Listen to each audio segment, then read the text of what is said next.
Роман Афонькин живет в Рязани. Он мастер по дереву, владелец семейной мастерской, где вместе с отцом и братом изготавливает деревянные игрушки ручной работы. Их изделия– это не просто сувениры, а настоящее искусство, наполненное теплом человеческих рук. Машинки, куклы, зверушки, развивающие конструкторы– все это Роман и его семья делают с душой, чтобы радовать детей и взрослых.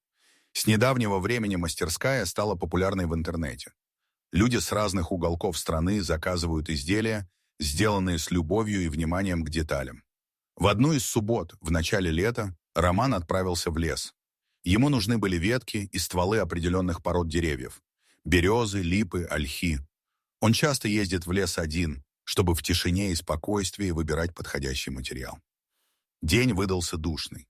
Солнце стояло в зените, и воздух казался густым, наполненным запахами леса, трав и горячей земли. Насекомые гудели, стрекозы сновали туда-сюда, и лес жил своей обычной жизнью. Роман углубился в чащу, туда, где росли старые деревья. Внезапно он услышал какой-то тонкий, почти жалобный писк. Сначала подумал «птенцы», но звук повторился, причем где-то сбоку, в кустах. Осторожно раздвинув листву, он вышел на небольшую лесную поляну. И то, что он там увидел, буквально повергло его в шок. На траве под палящим солнцем лежали 6 крошечных котят. Совсем малыши. Им едва исполнилось по 2 месяца, может, даже меньше. Они дрожали, сбившись в кучку. Их тельца подрагивали от страха, а лапки неуверенно переступали по сухой траве. У некоторых были слипшиеся от слез глаза.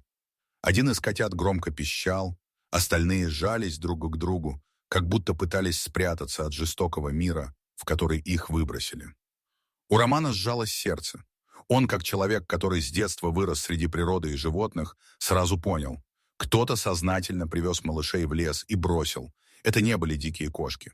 У котят были чистые лапки, ухоженные мордочки, и они совершенно не умели бояться человека. Один сразу потянулся к Роману, жалобно мяукая. Он быстро осмотрел поляну. Нигде не было ни коробки, ни миски, ни тени матери кошки. Просто 6 оставленных малышей в жару, без воды, еды и хоть какого-то укрытия. Роман не мог их оставить. Он быстро собрал котят в свою плотную походную сумку, застелив дно своей футболкой, чтобы малышам было мягко. Они прижались друг к другу, затихли. Только одна кошечка, постарше других, примерно 4 месяцев, сначала вырывалась, но потом, будто поняв, что ей помогают, тихо замурлыкала.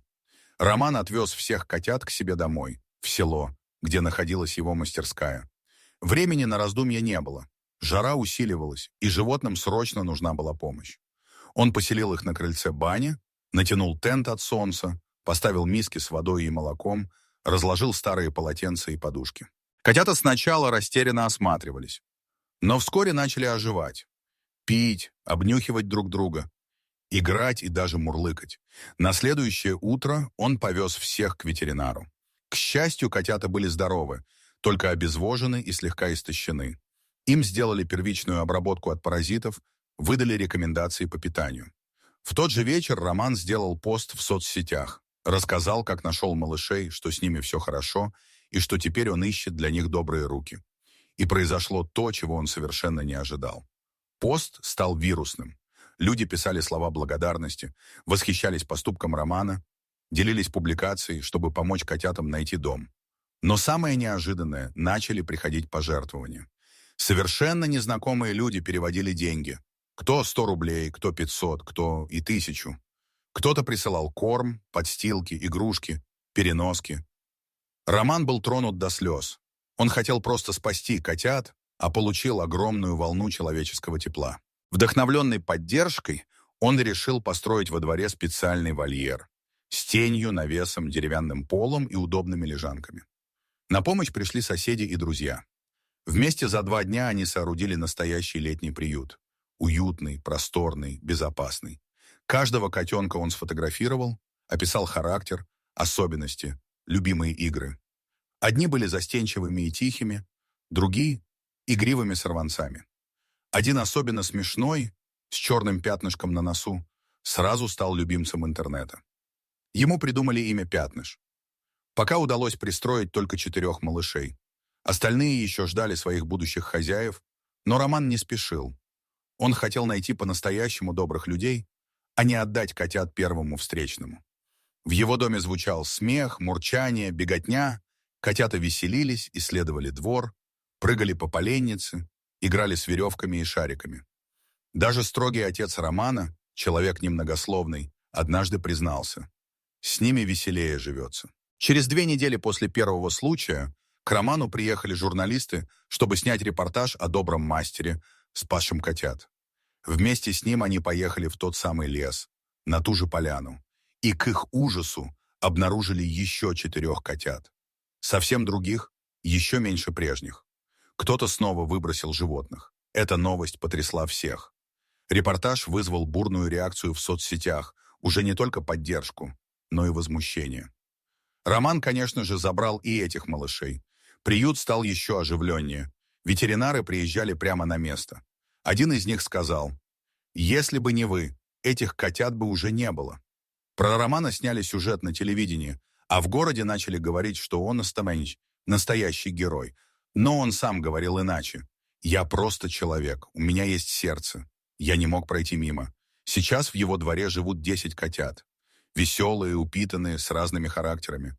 Он ежедневно выкладывает видео о них, и люди продолжают присылать помощь. Некоторые приезжают лично, забрать малышей, поиграть, привезти корм. Мастерская теперь не только место, где рождаются игрушки, но и уголок добра, где спасенные жизни мурлычут под руки, создающие радость. Мы верим, что все малыши обязательно найдут дом, а тем людям, кто избавился от них так жестоко, хочется напомнить: жизнь – бумеранг.